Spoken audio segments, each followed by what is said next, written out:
Hello there, welcome back to my channel. In this video I want to show you about this Magnetron wey dey inside microwave. To make I just help you define Magnetron for you. A Magnetron is an electronic vacuum tube that generates high frequency microwave and is commonly found in microwave. Where you want to see Magnetron na for microwave you go see am. And the way you turn on your microwave, the microwave generates high voltage, about 4,000 volts. You supply to the Magnetron, that is 4,000 volts. And then inside the Magnetron, there is a cardio, anode cavities, and strong magnet. Those three things now occupy this Magnetron. So how you dey see am? The cardio release the electron. The magnetic field force the electron to move in a circular path. As electron pass through the cavity, they create microwave. Understand this. The function of Magnetron, it generates microwave radiation. And it go make am radiate. So that if you eat the food, it go radiate, it go make them hot. And convert high voltage DC into RF energy. So and eat food quickly. They make the food hot sharply. You need to waste time. Maintain a frequency usually 2.4 radio frequency. So make I tell you, if you want to check how the microwave feels, like if you think the hot, sometimes you turn on the microwave and the hot, they see any sign of hotness.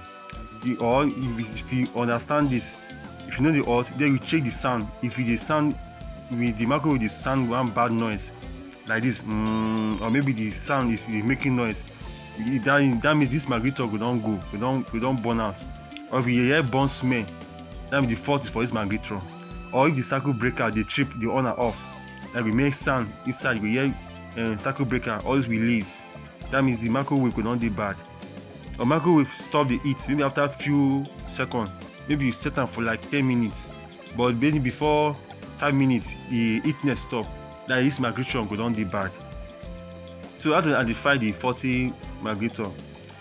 Sometimes you if you want check am, you want inspect am normally, you check the burn mark.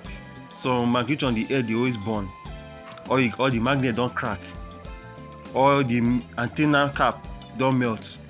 Those three things you go understand say this Magnetron e don go. And then if you are into electronics aspect, you can use multimedia to test yourself, to test the Magnetron to see if it's work. You set it the multimeter to ohms. When you set it to ohms, then you test between the two terminals. At least you will test whether you have low resistance. If you don't get low resistance, you use 1 meter of your terminal put for the body and 1 for the outside of the Magnetron. When they touch the body and the two terminal to see if the thing read, if the continumeter read. If you make some sound, that means this Magnetron don't go, it don't work out comot, it don't bad. So you have to just check am to see. So now so you go check am and you go make sure say the meter dey for its continuity mode, now which is very very important. If you dey for that continuity mode, so that you go able to check the body of this Magnetron, so that you go understand where the fault of the Magnetron come. If you think read between the body and the meter, that means the Magnetron don't get fault. You need to just change immediately. And then lastly, in Magnetron, if for safety, if you want test your Magnetron, make sure say you shut down the microwave before you fit test your Magnetron, before you get access to that Magnetron. And always discharge the capacitor, because of even though microwave dey off, it can also store a current of almost 200 volts inside. So make sure say you discharge the capacitor. And if you know say this Magnetron get issue, just replace am. Make you no repair am. Make sure say you just replace them so that for safety. Make nothing like repairing for this Magnetron. It's always changing. Make sure say you change them normally. So if you understand this video very well, I hope you to like, comment and share. Thank you so much.